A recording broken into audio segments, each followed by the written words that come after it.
Hello à tous! Salut! C'est parti pour le deuxième épisode de la saison 1 de Territoire de Trail. On espère que vous êtes prêts à découvrir avec nous en immersion tous ces gens qui font que le bassin minier rayonne. Alors, on vous embarque avec nous notre petit micro pour capter ces instants de partage, que ce soit des partages sur leur métier ou bien de l'histoire liée au bassin minier. Vous êtes prêts? Bonne écoute! Bon bah là, on vient d'arriver à la maison de l'ingénieur. On va rester ici pour quelques jours avant de repartir. Je crois qu'ils vont nous donner les clés là. Oui, on va aller voir. En tout cas, le lieu a l'air hyper cool. Franchement, pour commencer, c'est pas mal. Alors, c'était une chambre pour deux, ouais. Oui. Ouais, tout à fait. En fait, là, c'est vraiment une ancienne maison d'ingénieur. D'accord. Qu'on a transformée en hôtel, restaurant. D'accord. Et on a réussi à ouvrir le 4 juin dernier. C'est tout récent. C'est chouette. Bon, après, il y avait pas mal d'actions qui avaient été faites dans la maison avant les travaux pour vraiment investir le quartier, parce que l'idée de Portemine, donc l'association qui gère le lieu, c'est vraiment de faire des projets, d'avoir des activités économiques qui nous permettent de réinjecter les bénéfices dans des projets participatifs, gratuits, ouverts à tous, et surtout à destination des habitants du quartier. D'accord. Et donc, il y a combien de chambres ici? Alors, il y en a 4 au premier étage. Au deuxième étage, on a 2 dortoirs de 4 places et une chambre avec douche balnéo.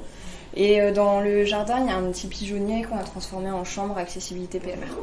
Ok, voilà. D'accord. C'est bien. Ok. Merci. De rien, pas de soucis. À tout de suite. Bon, on va y aller, on y va? Ouais, attends, je prends mes affaires. Vas-y, Ok, c'est parti. Direction, là, cryopère.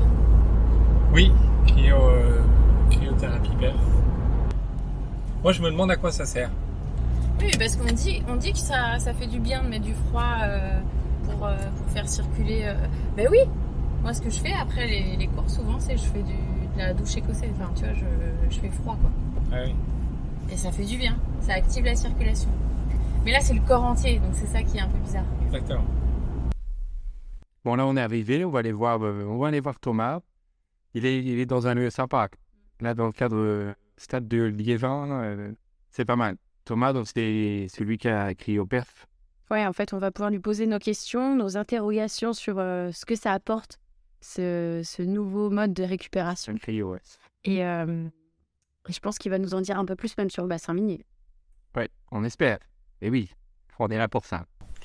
Alors le principe de la cryo, c'est une agression du corps par le froid, ni plus ni moins. Le but étant d'obtenir une récupération musculaire la plus rapide possible. Alors on impose au corps donc une température de moins 130 à moins 140 pendant environ 1 minute. Ce sont les protocoles qui ont été établis lors de la mise en place de la cryo. C'est vraiment la température et le temps à atteindre pour obtenir le choc thermique et donc les effets escomptés de la cryothérapie. Merci bien, bonne soirée. Bon, il serait pas le temps d'aller manger un petit bout là? Oui, on va aller manger. On nous a conseillé un petit resto. Le pain de la bouche. Plusieurs personnes nous en ont parlé. C'est apparemment une institution avec que des plats d'ici, la spécialité. Donc, Et si on aura peut-être la chance de rencontrer le gérant on va essayer. Ça a l'air du d'être resto. une figure. Ouais, on a hâte. Ça serait pour dîner pour 2 personnes. Pour 2 personnes? Oui, c'est possible. Vous n'avez pas de réserve? Non, pas du tout. Ok, d'accord. Ouais, super, nickel. Et c'est quoi l'histoire un petit peu du resto là? Comment c'est arrivé? Alors moi je vais vous dire, ça fait 21 ans qu'on est là. C'est vous qui l'avez créé, hein? Oui, c'est moi qui l'ai créé. Je voulais un truc comme ça. Moi je voulais surtout un lieu de vie. Moi je voulais un lieu de vie où il y a des groupes qui viennent jouer de temps en temps. Donc vous êtes un pionnier en fait sur ce type de resto. On va dire ça. Alors, un petit scoop que je vais vous donner. Je suis le plus vieux propriétaire d'estaminet dans le nord de la France. Le plus vieux propriétaire d'estaminet. Ouais. Et puis en plus, c'est une institution. Maintenant, Comment? c'est une institution ici. Vous me retirez les mots de la bouche. C'est institutionnel aujourd'hui. Les gens, au bout de 21 ans, ça commence à... Nous, il y a des acteurs qui viennent jouer, ça fait 10 ans qu'ils ne sont pas venus. Ils viennent et ils savent qu'ils vont me trouver ici. Quand ils me voient, ils sont contents. Ah là là, on a bien mangé, c'était trop bon. C'était franchement... C'était une petite tuerie, hein. Des belles découvertes en tout cas. On s'est pas trompé, hein. On s'est pas trompé. Je pense qu'on aurait pu discuter avec Eric pendant 3 heures. C'est clair. Bon, maintenant, on va aller rencontrer Gilles, qui va un petit peu nous parler du bassin minier. Et je pense aussi qu'il a pas mal de choses à nous raconter. Allez, c'est parti. Bonjour. Ça va? Ça va et toi? Enchanté en vrai. Enchanté, bah oui. Alors, c'est quoi ma mission dans le bassin minier? Moi, au départ, je suis urbaniste, donc je m'occupe d'aménagement du territoire, de reconversion de grands sites, par exemple, comme celui-là. J'ai commencé ma carrière à la mission bassin minier sur ces sujets-là. Reconversion de sites et minières, traitement des grands sites industriels, réflexion stratégique en matière d'aménagement du territoire à grande échelle. Et puis progressivement, voilà, j'ai fait beaucoup d'autres choses jusqu'à travailler beaucoup maintenant sur la thématique des sports de nature. Qu'est-ce que le trail, ça apporte à cette région? C'est-à-dire que le trail, c'est dans l'esprit des gens une discipline d'aventure lointaine. Et je pense que dans le contexte actuel où on va être amenés tous à être plus vigilants sur nos déplacements lointains, finalement le trail, c'est l'aventure au bout de chez soi. Bon, bah, très bon moment avec Gilles, forcément. On sent que c'est un passionné, un amoureux de sa région, hein. Sachant qu'il n'était pas à l'origine de la région et il est resté, c'est ça qui est chouette. Exactement. Ouais. On va aller on va aller dans un autre logement là. La maison qui a l'air d'être trop bien. Ouais, qui a l'air d'être trop bien aussi. C'est apparemment une petite surprise. Hein. On ne sait pas trop où on va, mais on a hâte d'y être. On va se laisser guider, ouais. Est-ce que tu peux essayer de nous décrire un petit peu l'endroit? Parce que nous, là, on voit, on est sur une terrasse, on a vu sur le lac, il y a le soleil. Est-ce que tu peux essayer de nous décrire l'endroit? Alors, à quoi ça ressemble? Eh ben, écoutez, l'endroit c'est assez simple. Je vais parler de plusieurs, de la nature. Hein, je dirais, il y a le côté forêt, le côté campagne avec les champs. Le côté eau avec le lac et tout ça sur une seule et même vision via la terrasse en fait. Donc c'est une grande terrasse qui donne donc sur toute la nature. Si tu devais décrire cet endroit, ce que tu y vis, le bassin minier en un seul mot, quel mot tu choisirais? En un seul mot, alors un seul mot, hein, je vais dire amour. Avec un A majuscule. Bien sûr.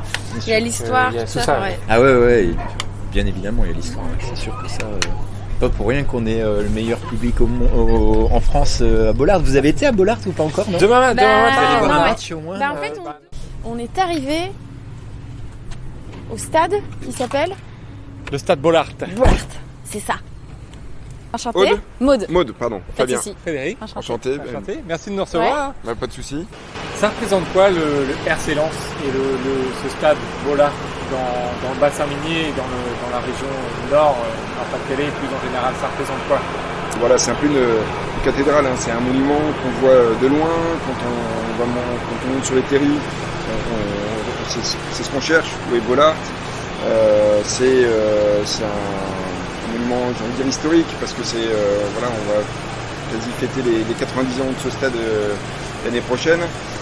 Ça représente quoi le RC Lens et ce stade Bollaert dans le bassin minier et dans la région nord, en Pas-de-Calais, plus en général, ça représente quoi? Il faudrait aller à l'extérieur du stade et demander aux Lensois et aux nordistes, aux ch'tis.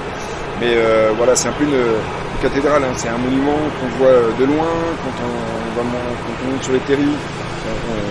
C'est ce qu'on cherche, où est Bollaert.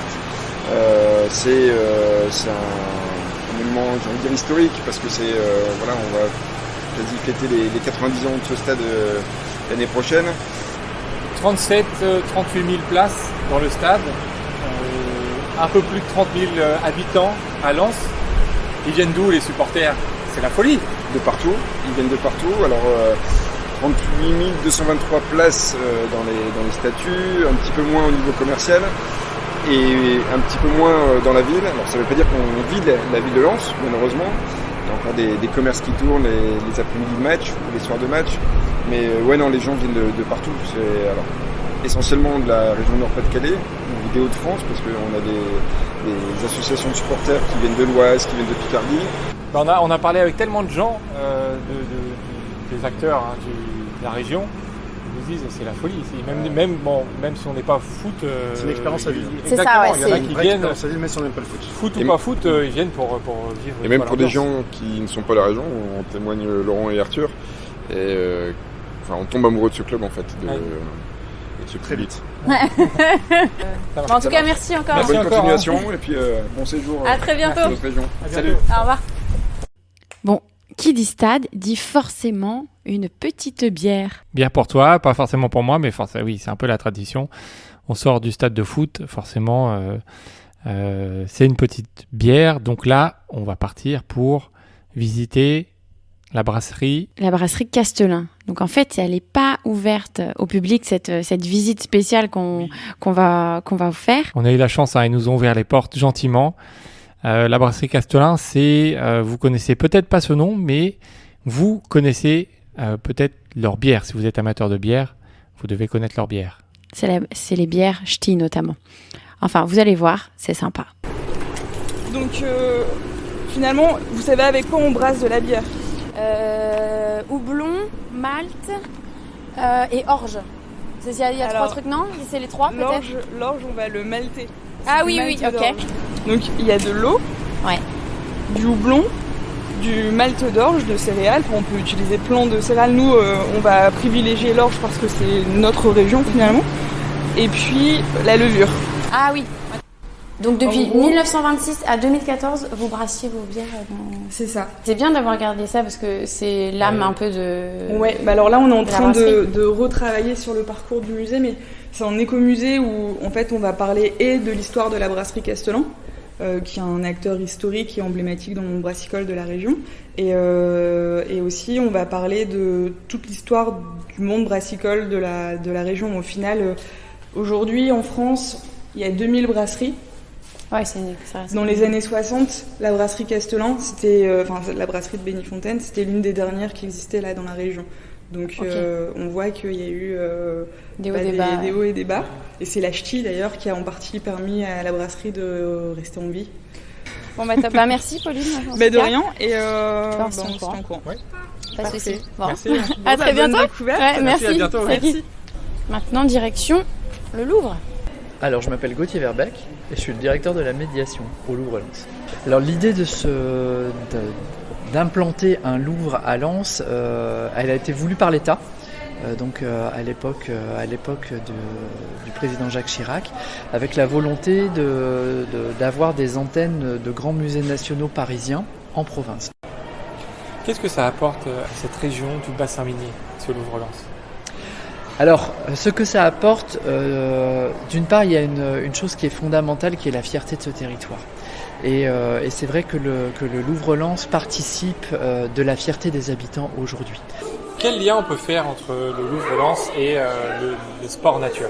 À travers peut-être le parc, la chaîne des terries, quel lien on peut faire ? Alors, il y en a qui sont évidents, puisque effectivement, on reçoit ici les premiers arrivants, en tout cas ceux qui sont en tête du trail des Pyramides Noires, dans la Galerie du Temps. Ils font leur arrivée ici.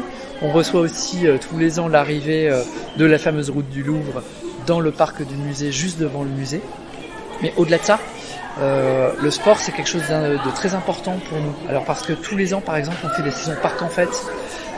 Et dans ces saisons parc en fête qu'on propose aux habitants du territoire, on fait beaucoup de programmation sportive et pas seulement culturelle. Bon, après avoir visité la brasserie Le Castelin et rencontré les acteurs du Louvre-Lens, on va aller faire un petit coucou au maire d'Anzin parce qu'il est sur le départ d'une des courses du trail des Pyramides Noires. Voilà, cette semaine, il y a les courses ce week-end, différentes distances, donc différents départs pour une même arrivée. Et donc, au départ de l'une de ces courses, on va aller voir, on va aller discuter un petit peu avec le maire d'Anzin. La semaine là, on a rencontré plein d'acteurs, on a été dans plein d'endroits. C'est une belle région, hein. On a un beau bassin minier, mais il faut le valoriser. C'est à nous aussi derrière à le faire découvrir. Vous êtes d'ici ? Oui, tout à fait. Ouais. J'habite à Anzin, je suis né à Lens. D'accord. Ah oui. Je suis un produit, pur jus du bassin minier. Ok. Hein, mais voilà, qui a vu son justement le bassin minier évoluer, se transformer.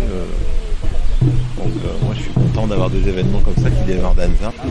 Ça fait vivre le sport, la culture, Oui, c'est c'est deux axes qui font vivre Bah, quand Anzin, même en fait, des villes. c'est vrai qu'on est très. Voilà, on a un club de foot qui est vachement dynamique. On a les RRM. Donc les RRM, c'est une association de coureurs également. L'Anzinoise, je pense que vous avez déjà peut-être aperçu. Regardez un peu sur Google éventuellement. L'Anzinoise, c'est un événement qui a lieu tous les mois de novembre, où vous avez des parcours selon bien sûr le niveau, parce que il y en a qui font du 5, du 10, comme aujourd'hui en fait. Ouais. Et on a plusieurs, on a pas mal d'activités sportives, musicales, on a beaucoup d'associations. On a une 40aine d'associations sur Anzin. Ça passe par la musique, ça passe par le foot, ça passe par... Ça y est, le départ a été lancé pour le trail. Nous, on a faim, on va aller manger. Et donc, on va aller manger où ? On va aller manger, forcément, on a trop envie d'aller manger dans une friterie. On nous vend ça depuis qu'on sait qu'on va aller dans le Nord. Donc, on va forcément aller goûter une friterie locale, artisanale. Il y en a, on a vu, il y en a un peu dans toutes les villes, plusieurs dans toutes les villes. Donc, on va aller goûter ça. Ouais. Pourquoi les frites dans les Hauts-de-France, pourquoi dans cette région, les frites, c'est sacré ? Pourquoi ? Déjà, au niveau culture, on a les bonnes pommes de terre, on va dire. Ah, c'est ça. Qui est les bitch. C'est ça qui fait le secret. Ouais, voilà, tout à fait. Et après, c'est la première cuisson et la deuxième également à température. Donc, c'est 2 cuissons. 2 cuissons. Est-ce qu'il y a un temps à respecter ? Ça dépend. Moi, je mets la moitié d'un sac de 5 kilos. Ok. Ouais, et donc la cuisson est en 120 et 130 et qui dure 6 minutes. Entre 6 minutes et 7 minutes. Ah, c'est précis. Ouais. C'est précis. Et la deuxième cuisson qui dure un peu moins longtemps, forcément. Et les soirs de match, forcément, c'est la folie. Une folie. La folie. Ah ouais, franchement, une folie. Il faut aller vite et les gens vont au stade. Et on se dépêche justement pour leur donner à manger en temps et en heure pour qu'ils puissent assister à leur match, forcément. Mais sinon... Donc c'est à vue. Ah oui, mais Ouais. sinon, tous les jours, tous les repas, il y a tout le monde qui vient manger des frites. Tout le monde. Je suis ouvert du mardi jusqu'au dimanche, midi et soir. Et ça s'arrête pas. Et ça s'arrête pas. Bon voilà, c'est tout pour ce premier épisode, enfin ce deuxième épisode, parce que le premier c'était dédié à l'introduction et à notre voyage dans le bassin minier. On a rencontré plein de personnes qui gravitent autour du trail, mais pas que. Vous l'avez vu, c'est vraiment des acteurs du territoire. C'est un premier aperçu de la région. Je pense que comme nous, vous avez ressenti que les gens sont fiers de leur activité, de leur région, de ce qu'ils y apportent. La semaine prochaine, on va vous faire rencontrer des pratiquants du trail qui vont vous donner les bons conseils, où courir, quand courir, et vous raconter un petit peu leurs histoires autour du trail, ce qu'ils aiment dans la région. N'hésitez pas à nous faire des petits retours sur les réseaux Instagram, Facebook, donc c'est Territoire de Trail. Nous partagez vos coups de cœur dans cette région ou ailleurs. Et on vous dit à la semaine prochaine, mercredi 18h30 pour un nouvel épisode et découvrir les plus beaux territoires de trail.